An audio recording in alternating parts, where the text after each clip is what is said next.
Welcome to Retrained Search, the podcast, where we lift the lid on what it's really like to work retained, discuss the stories we've gathered along the way, and give you all a peek behind the scenes of our amazing community and how they're getting ahead.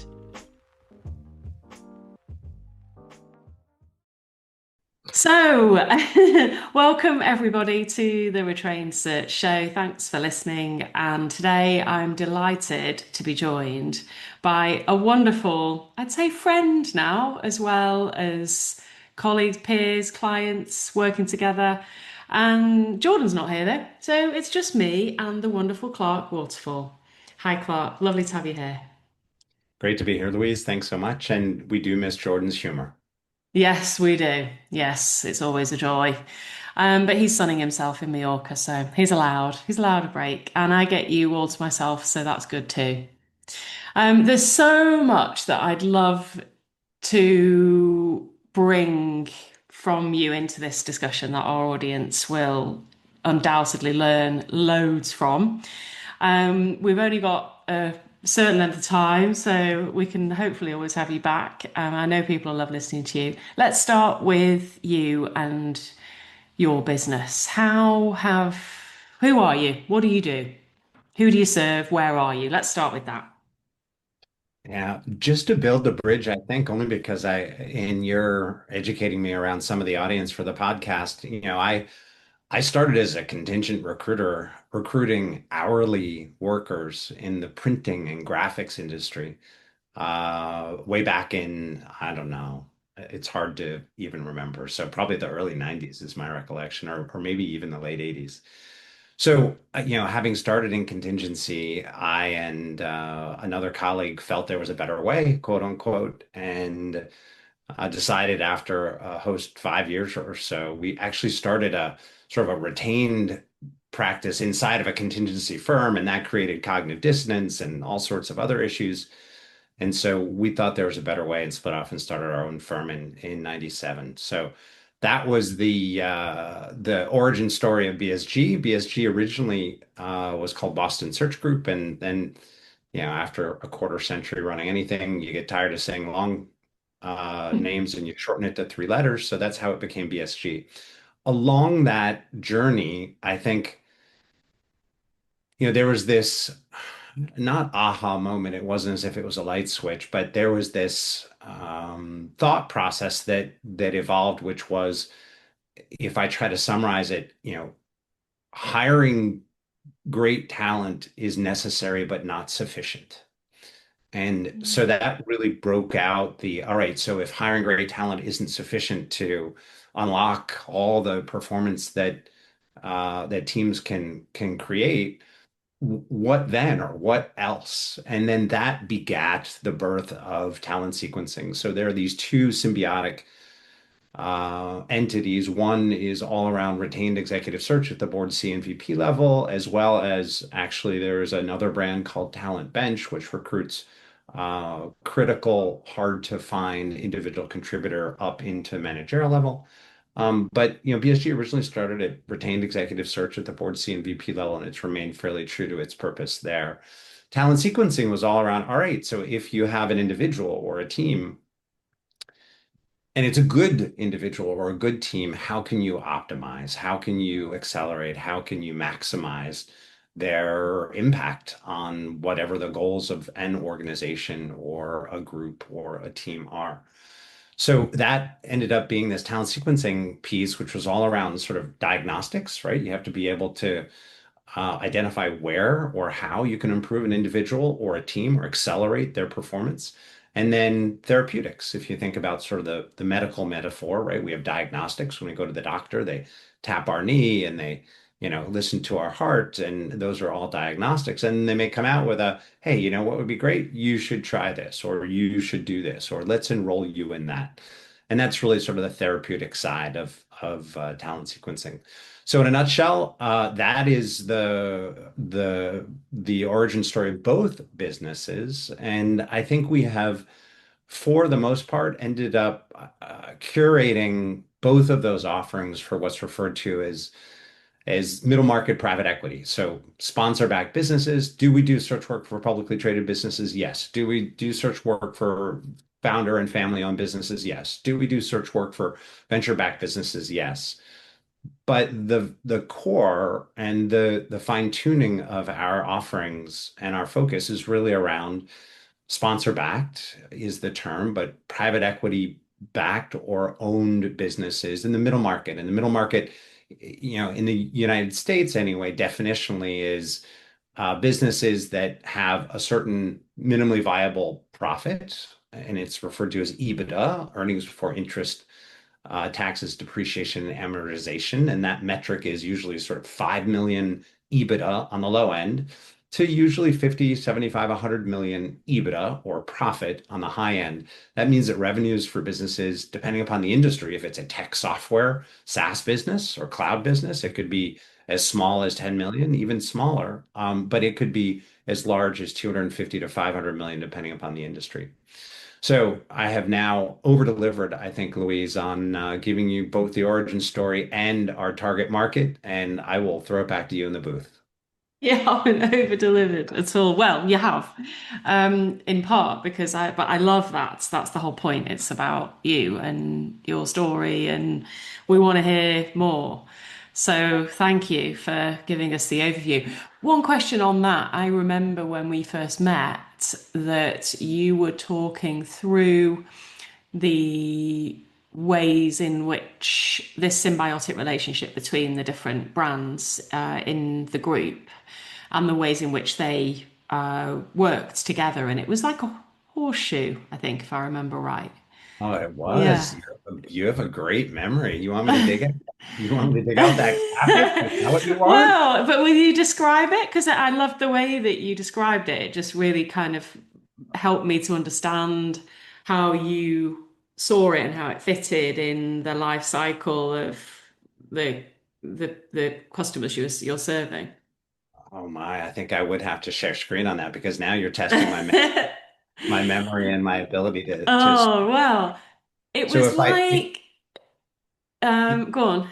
yeah, if I were to share screen, dare I do Yeah, that? of course I'm you not, can. Yeah, yeah, I'm not even sure that that's viable. But if I were to, I think you're referring to this, which is sort of the way we conceptualize yeah, the that's it. whole sort of talent growth and optimization cycle, right? Mm, Acquiring, if that is indeed the correct term to use in discussing talent acquisition, is part of it, and that's the green stuff, right? So yeah, this stuff in the middle, and that's sort of there are three legs to the talent acquisition stool. There's the, full top of house board C and VP level brand called BSG.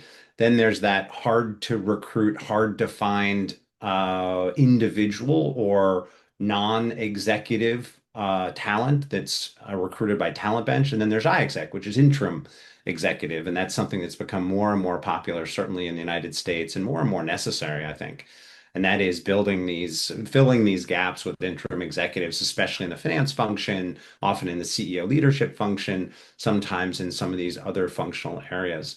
So that was where, that was the genesis of the business. But then we recognize sort of that there are things that need to occur before you end up doing talent acquisition. That's all around org design, right? Like what should the organization look like? Not just the X's and O's and what an org chart looks like and who reports to whom, but what are the functions? And Jim Collins has been so brilliant in all the research and work that he's done. All the metaphors that are now really, I think, probably accepted as just standard mores within the company building ecosystem.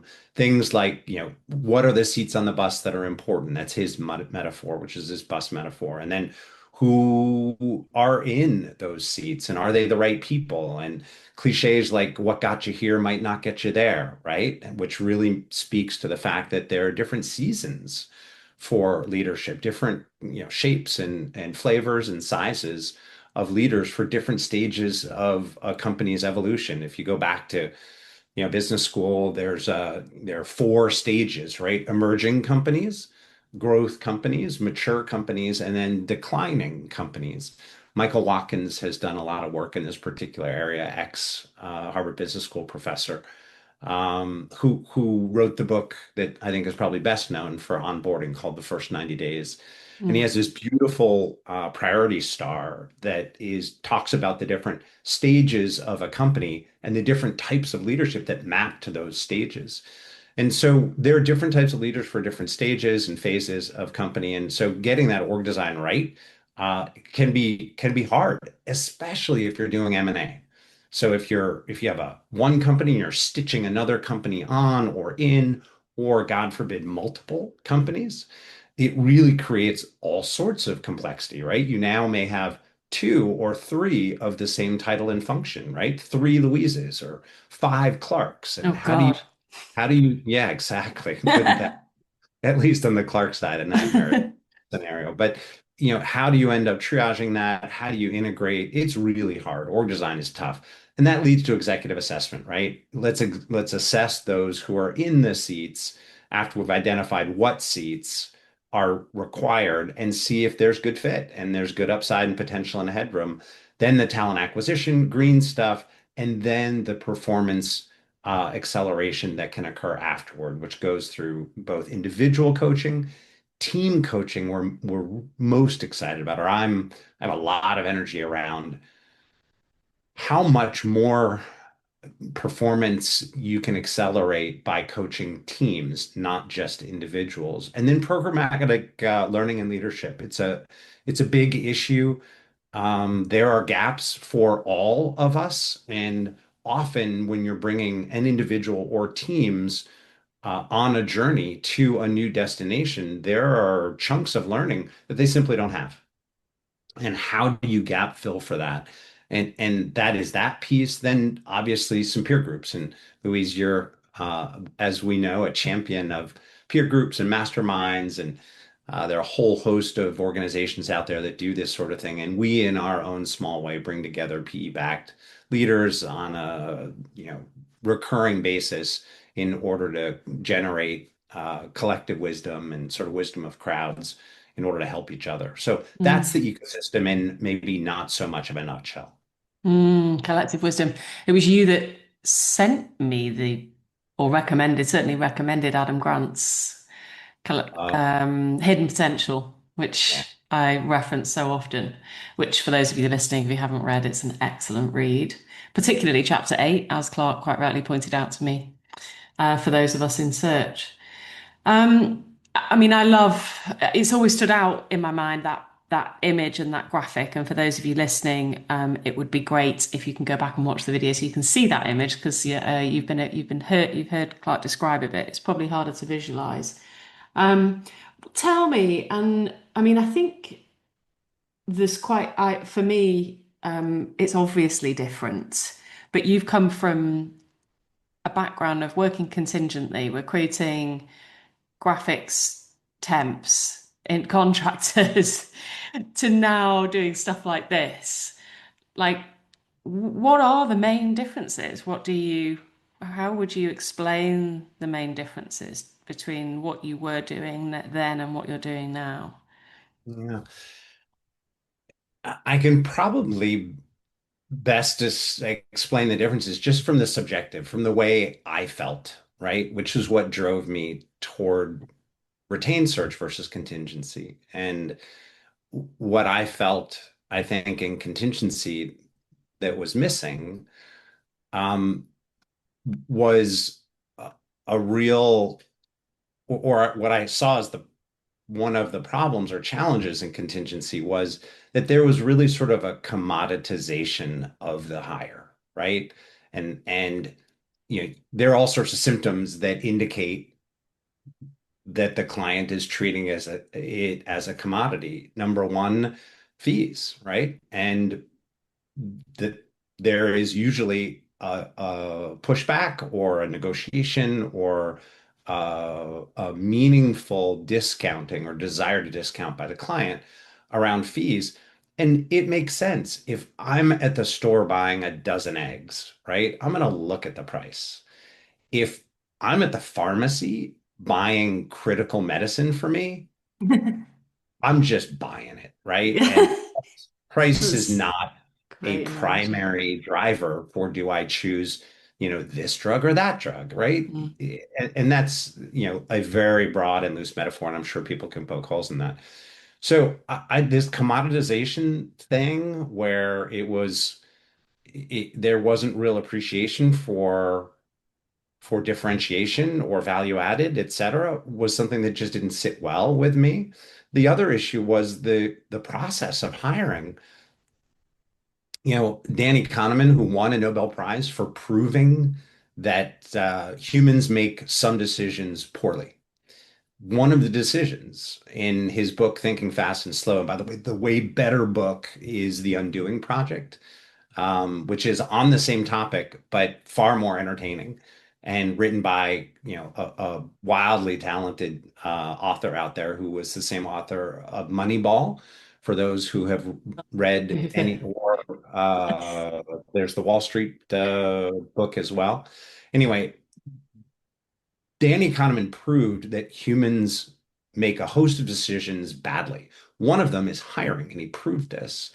And there's sort of this uh, description or explanation to some extent why, and that is that we as humans, have evolved, if we believe in Darwin and evolutionary theory, we as humans make a lot of decisions really fast because we have to, right? And that really comes from sort of the primordial era where, if you heard a growl, it's sort of the amygdala response. You were either going to fight, turn around and fight the growl, you were going to flight the growl and run, or you're going to freeze and hope that they didn't see you.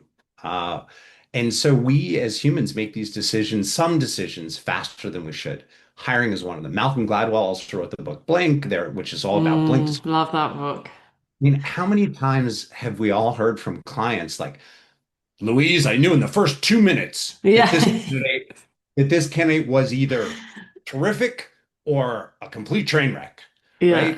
right? And I know that after 30 years in executive search, sometimes it takes me 30 minutes to an hour to unpack a candidate and react and respond to my amygdala response, right? I really like them, or wow, I'm really struggling with this candidate. And unpacking and understanding sort of the true positive or the true negative versus the false positive or the false negative. And so Danny Kahneman has this proof out there, and I've waved that flag for since he wrote the book and since he won the Nobel Prize, and even before that. It's really a challenge. Clients, so this commoditization, you know, humans don't interview well, and those who don't do a lot of interviewing definitely don't interview well. No. Not born with, we're born to procreate. We have that. That's just sort of baked in, right? We are not born to hire well. That is a learned skill. And yet, those who either don't do a lot of it or those who don't really care about it, I mean, the other expressions you hear from clients, it's a coin toss, it's 50-50. Let's just get somebody in here. And if they fail, I'll fire them. You're going to find me a new one, right? And if I can do that inside the warranty, I get it for free, which means that a priori, if I just fire them really fast, I can just churn candidates at the same price point, right? So inside the warranty, if it's a 90-day warranty and contingency, and a client comes back and says they were terrible, I'm firing them, get me a new one. You're either replacing the candidate for free or you're giving some sort of partial or full refund. It's horrible. Yeah. So all of that commoditization and contingency really drove us to, and me in particular, to say, hey, if we moved up market, there is, as you move up the organizational chart, there is an increasing tithing or cost that has to be paid in hiring failure, right? So if you hire a CEO and that CEO fails, it's way more expensive and damaging to the organization than Mm. if you hire a third shift pre-press operator. I have done those searches. And so by moving up the org chart, the importance usually on the hiring authority or the company becomes more self-evident. Mm, And then they're willing to lean in and listen and not treat it as much as a commodity. And it's mm, more go to the pharmacy to get that drug that's really going to help instead of, you know, negotiate the price on vitamins that you end up buying at Costco or mm, whatever your discount warehouse is. So that mm, was a lot of the reason I think I ended up moving or wanting to move. And then there's just a greater, you get to paint on a larger canvas, make greater impact. And you also get to know candidates usually more deeply. The higher you're recruiting in the org chart, the more time you spend with them, learning about them, assessing them, understanding them. And the deeper I get to know a candidate, the better my probability that I have a true positive or a true negative versus a false positive and a false negative. mm. Thank you, Clark. There's so many other questions I want to ask you about it, and hopefully, we'll have time for me to do that. But the first one that springs to mind is you made this move, right, from uh, hiring press operatives to world leaders. And now, what advice can you share on like how you did that? Was that an easy transition or journey to make from being, you know, transactional, commoditized, contingent to where you are now at the C-suite and operating as partners to your clients? This is, I think it's the right question. I think it's really hard to answer, Louise. I think it's hard Mm. to answer truthfully for a couple of reasons. Number one, I have a pretty crappy memory. Uh, You don't know how it happened, just happened. and no, no, not at all. But I sort of only have RAM memory left. So, my hard drive got full and crashed. So I have to load in everything in at the beginning of the day that I'm gonna need to use, and then it goes away when I go to sleep. So um, I think there are some easier pathways from contingency to retainer, and um, one of them is to find and ask clients for their hardest search or the Yeah, search that they've had the biggest challenge in either finding or being successful in retaining an accretive talent, right? Because if you go to hard automatically, if it's easy, they're like, I'm not paying a retainer. That's ridiculous. I mean, I could put an advert out there and, I should be able to drum up X number of candidates, do the perp walk and pick one and, I'm good to go.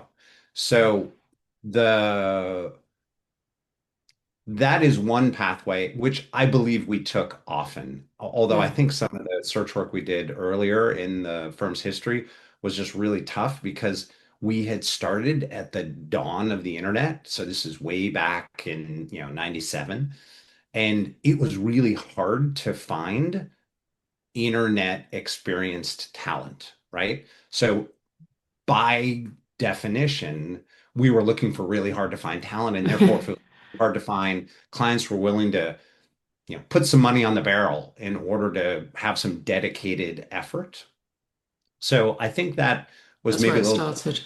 yeah, a Mm, little bit of luck and but the theory applies, and that is if you mm, go for hard to find, yeah, the probability that there are clients that are willing to partner with you on the cost of finding, because that's what they're really doing, right?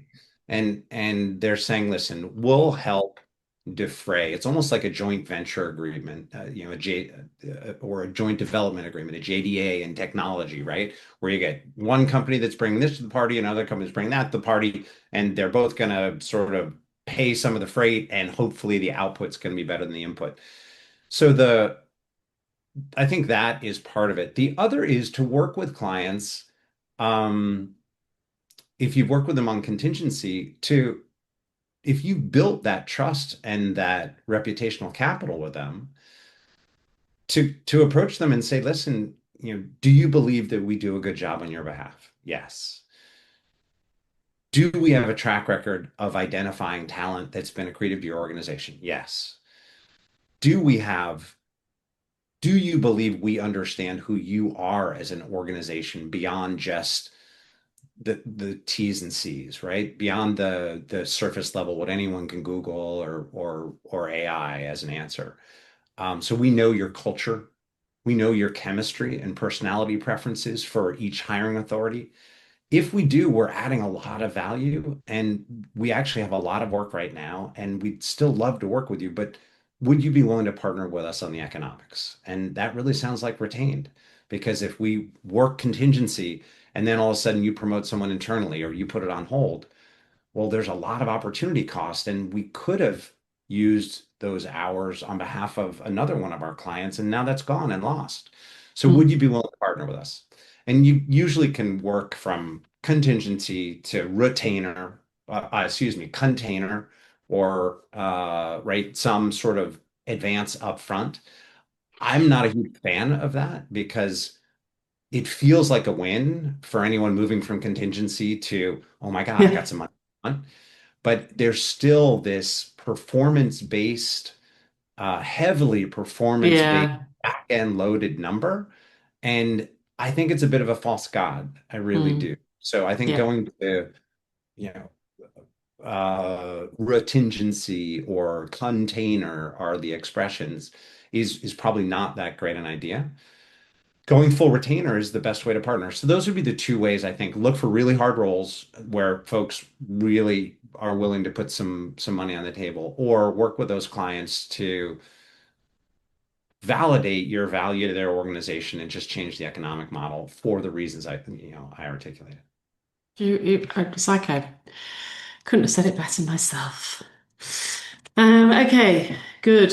Thank you, Clark. I love that. I had a very similar experience. That's exactly what happened to me. But you've just done it way better and much more in depth. The other question that sprung to mind was you talked about, this. Let me just go back to what you were saying. The interaction that you have with, these decisions that we make, this fast hiring, right? This and I so many times clients do that, don't they? They say, I just know straight away whether they're right, and I knew straight away. And I think we do the same. Lots of it's not just on the client side. Recruiters do the same thing, right? Um, how in your process that you run with your clients, do you start to try and mitigate against that? How do you help or reduce that from happening? Yeah. It's really it's really hard, Louise. I think there are a couple of things that we try as standard operating procedure or best practices to do. Um, Number one, there are tools that you can use in order to help guide your assessment of any executive or any individual contributor, whatever you're recruiting. And those tools can be really, really helpful. Do keep in mind that hiring is hard, right? Because what you're doing is, if I have an hour and a half interview with a candidate, like anyone any smart person should be able to hide their inner crazy for an hour and a half, right? So, I mean, it's only an hour and a half. And if it's in person, it's a little bit more difficult, right? If it's by video, it's way easier, but it's really so these are these controlled conditions, right? It's not in the wild that you're interviewing these people. What you've done is you put them in this sort of controlled environment with air conditioning, and they've been able to premeditate and dress right and do research and a whole bunch of other stuff. So they've studied for the test. And that makes it way harder, I think, to drive at true positives and true negatives. And getting clients off of a true negative. I mean, we had one, and it's infamous within our organization. So, number one, they're tools. Number two, you gotta spend as much time as you possibly can with a candidate. And that's not just in interviewing, or we try to spend as much time. And internally, we read every tea leaf. How long did it take them to respond to an email? How did they write it? did we have one candidate right now who keeps sending email from his work email. And this is deep into a search, senior level search, $500,000 comp package. And we keep going back and saying, we're really sort of uncomfortable communicating via your company's email address some very confidential information. So can we go back to your Gmail? And he's sort of recidivist in this. Is that an indicator of something? Maybe, maybe not. But reading all of these exogenous, weird, you know, sort of things that you get to read, you're like, really interesting. There was another CEO search recently where we got to comp, I think, or there, I know there, we got to having the CEO interview with his would-be direct reports. And he was testy, or he appeared to have some testiness across the interview process. And our interview process is not for the faint of heart, right? There's no question that we've had clients and candidates both say, you know, respectfully, you really have a rigorous process, Clark. And yeah, we know what that's code for. But he ended up saying, like, until we pre-negotiate comp, I'm not going to interview with the rest of the team. And you're like, huh, okay. Now that could be reasonable and it could be unreasonable, right? And you have to sort of look at that contextually and figure that out and understand why.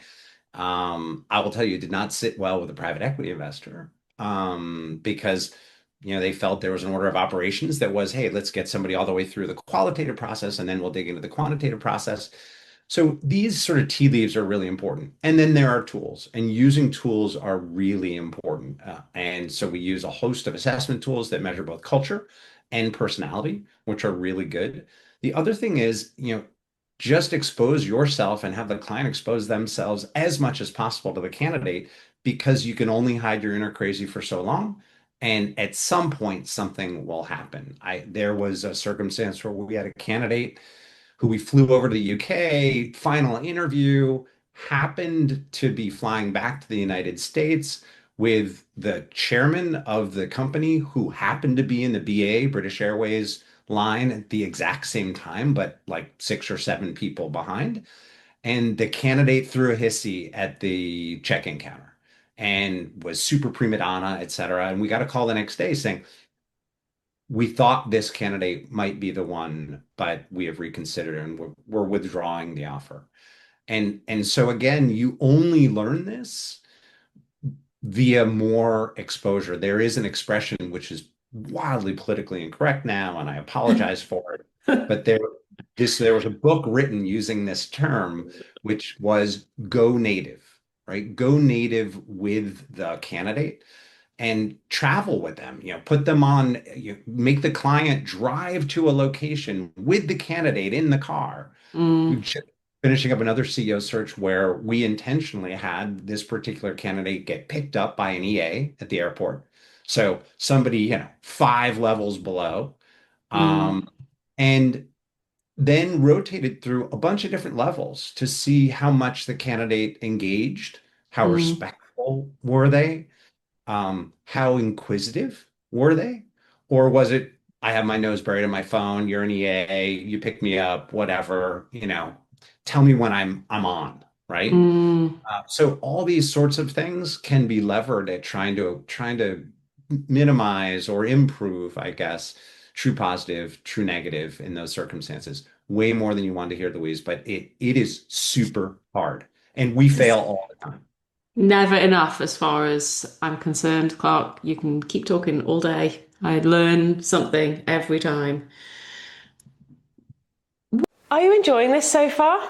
Don't miss a single episode. Hit the subscribe button right now so you can be part of the conversation that's shaping the future of recruitment. So we dive really deep into the strategies, the stories, and the truth about retained search. So if you want to hear more about it, or you know someone else that needs to hear this, then share it with them. Right, let's get back to the good stuff.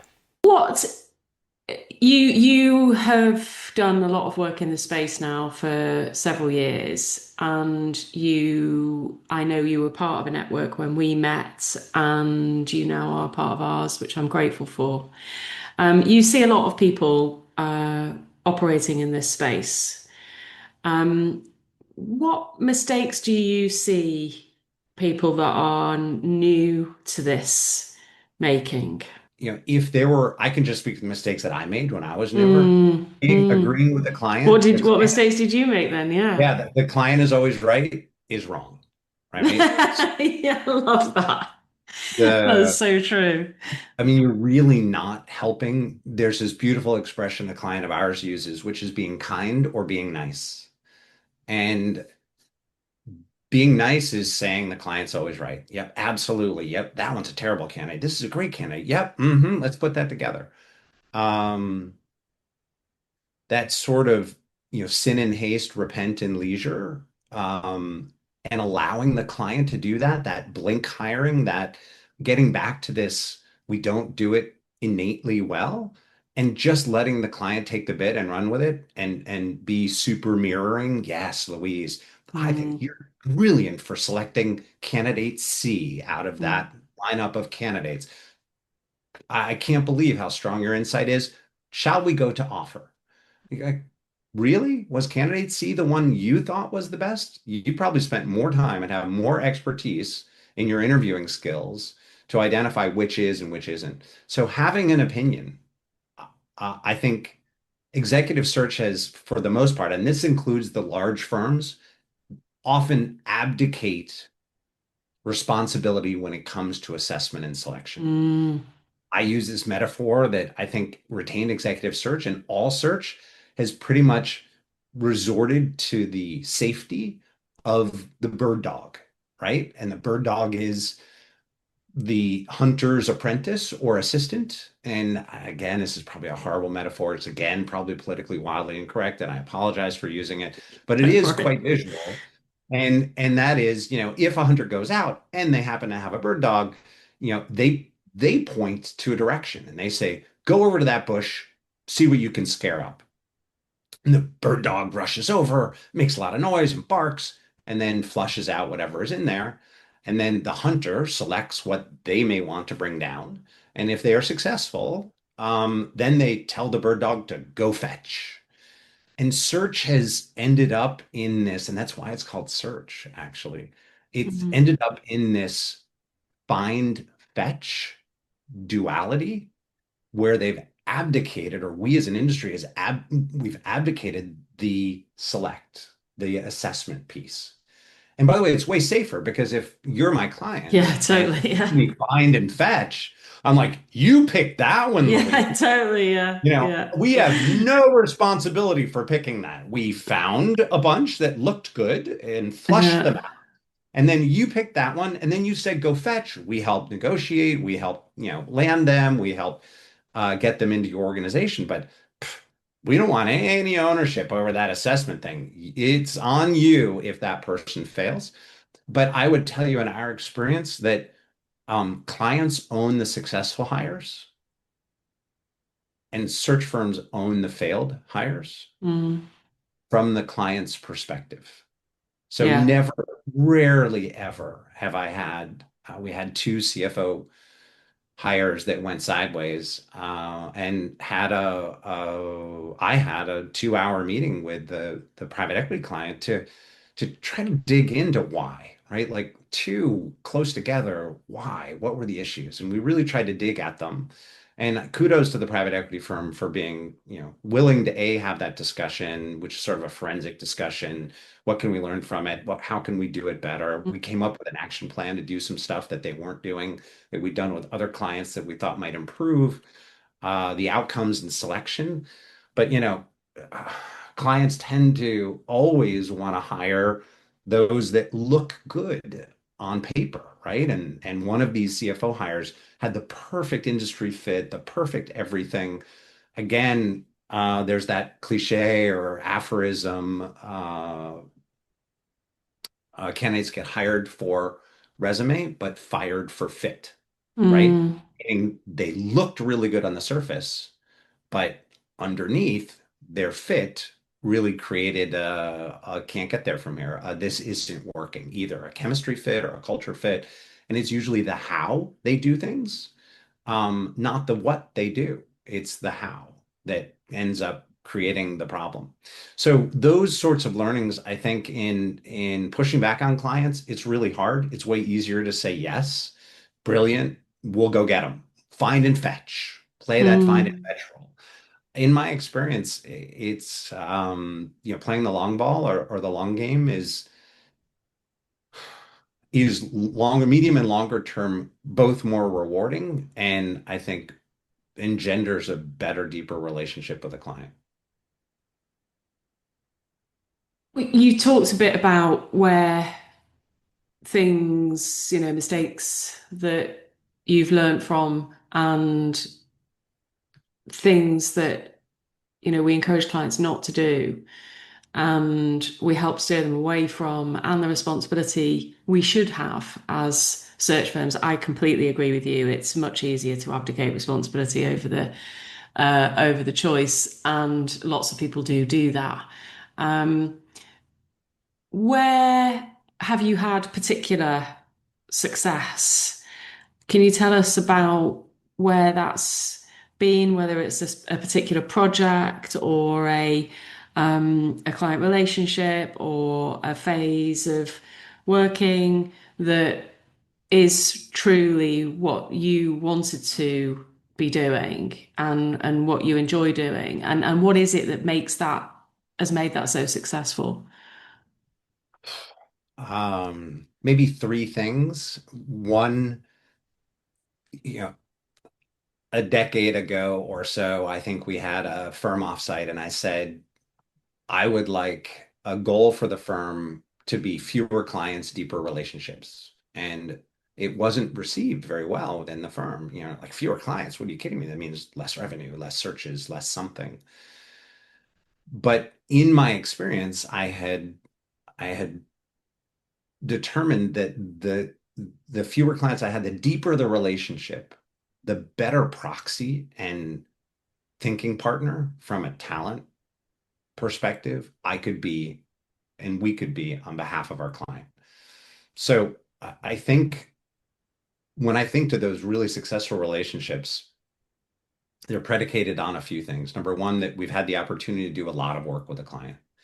And the more work we do, it's a snowball, right? Each search adds to our three-dimensional knowledge of the client and their strategy and their culture and their people and their, all sorts of other stuff, personalities.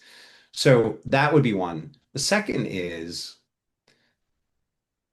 and I will not speak for the rest of the firm, but I have found it particularly difficult or much harder to work with um, younger hiring authorities, and not younger in terms of age per se, but younger in terms of experience. Because again, it gets back to the Danny Kahneman issue, right? And that is if you haven't had a lot of reps, if you haven't, and the more hiring experience a hiring authority has, usually the humbler they are Mm, and hiring, right? Because if you ask them the question, so, have you ever had a failed hire? Now, number one, if the answer is no, never, or almost never, there are a couple of things that could be in play. Number one, they have only hired from those they've worked with in the past. So that actually can be wildly successful, right? Super low failure rate because I've only hired from the pool of talent that I've worked with in the past. They've all moved with me, or from three companies ago until now, I've had this ability to build a stable and reach into that stable and hire people that I've known, which is great, by the way. But usually in a growing company, you outstrip your Rolodex, right? You simply at mm, some point tap out and you mm, can't do that. So when you ask that question, have you ever had a failed hire? If their answer is rarely or never, and it's because they hired from the pool of talent that they worked with in the past, they get a hall pass. They get a get out of jail free, totally legit. If it's not because of that reason, I've seen no other reason that is legitimate, and usually they're not self-aware. They're not really mm. aware of, those failures. And in that circumstance, it's really, really rough to work with a client that isn't self-aware enough around the humility in hiring, because it's hard. It's hard to do it well, it's hard to do it right, and it takes time and it takes process. So when we get to know clients more deeply and we have a lot more sort of longitudinal experience with them, that is one success criterion that we look at. Number Mm, two, when a hiring authority has more hiring experience versus less, they usually are humbler around the challenges and difficulties in getting it right. mm, Number three, if they are, and if you look at psychometrics or personality profiling or any of the five-factor models that are out there, um, many of them will measure for learning and science. If a hiring authority is low learning and low science, so low science would be I'm sort of a gut decision maker, right? I go with my heuristic sense and my instinct versus data. That can be problematic for us. And or if they're a low learner, which means they don't really like learning new things. They're a pragmatic learner. Hey, I only learn things that I can directly apply, and I'm not sort of a learning junkie. That can be difficult for us because there's a lot of learning in hiring that usually clients have not had. And if they're not open to it or interested in it, then our process either falls apart or they don't they don't allow us to run the process that we need. So those would be the three things that I think have been successful for us in trying to identify, you know, better client search firm relationships versus less good. is there anything you, oh, God, someone asked me this the other day. Is there anything that you wish you'd known earlier? Again, I've forgotten so much that wish I'd known. Yeah, I think I've articulated a couple of these. Yeah. Number one, I think hiring is super hard, Mm, and I don't see AI per se making the assessment process easier. I think it can enable some of the mechanics of it, but I think assessment is really hard. So the complexity of this, I guess I wish I had grokked earlier in my career. I think I had took me a while. I thought it was just like, yeah, great, you got the spec and you got candidates to call and yeah, they fog a mirror and they seem to have what's right and you put them together and boom, I get paid. Very naive, very ignorant, and very sort of stockbrokery, the mm. worst, image of a stockbroker churning, Yeah. client accounts. So that would be one. Second is that it's really hard to be the challenger in educating clients around how hard it is and to change their hiring behaviors. The third is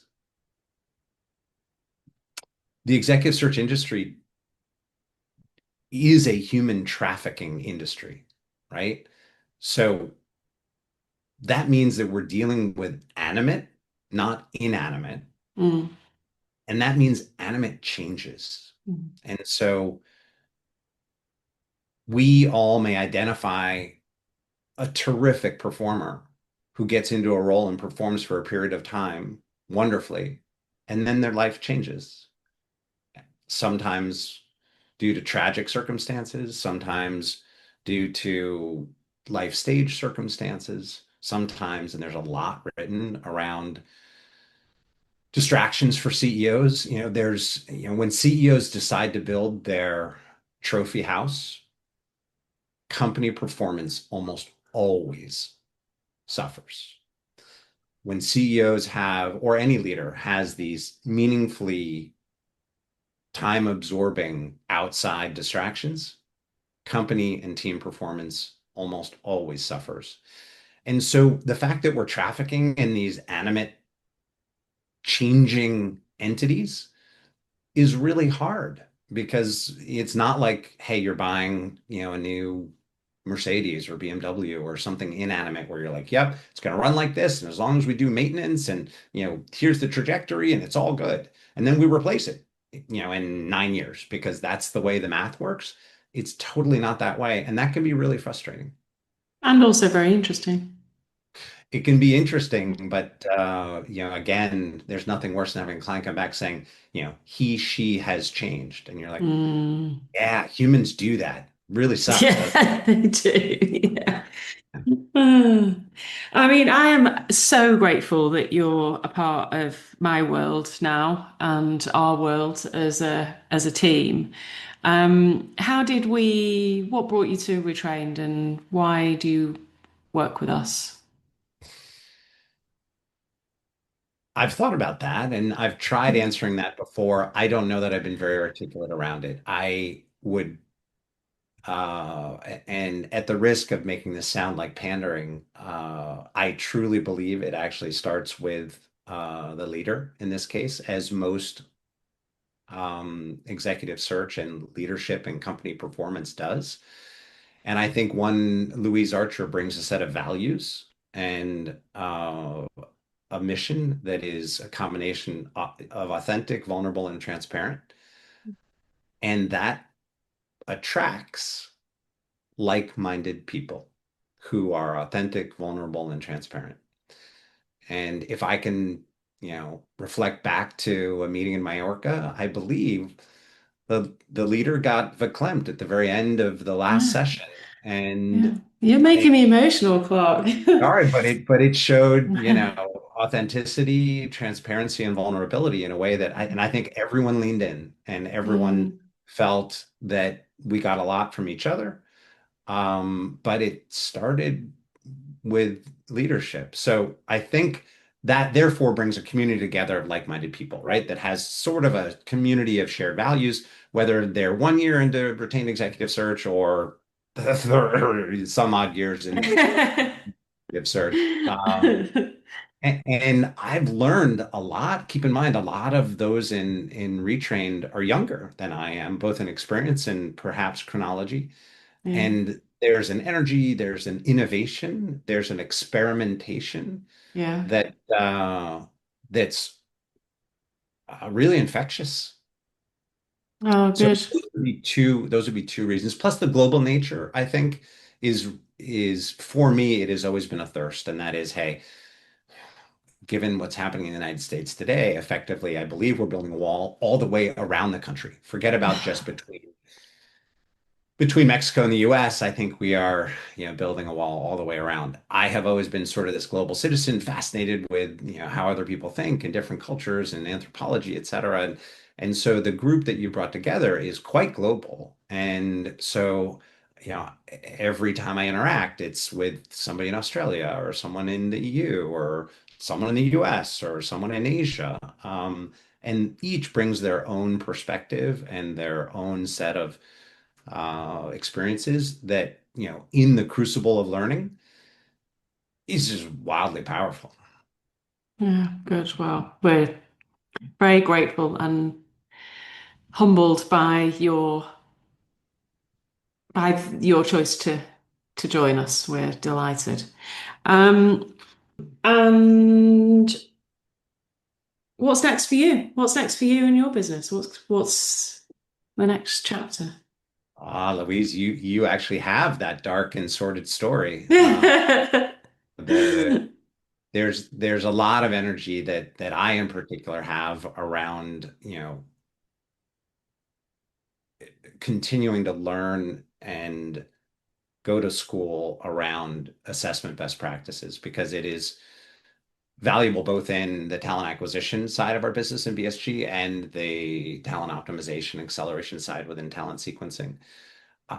To me, that is, I was running on the beach this morning listening to, a podcast around, executive assessment via Hogan and some of the stuff that instrument brings to the table. I find it eternally fascinating, but I think I just find people eternally fascinating. So I will continue to go to school on that and continue to try to get better at it. But knowing how infinitely difficult it is, I don't know that that will ever end. I will continue to do that.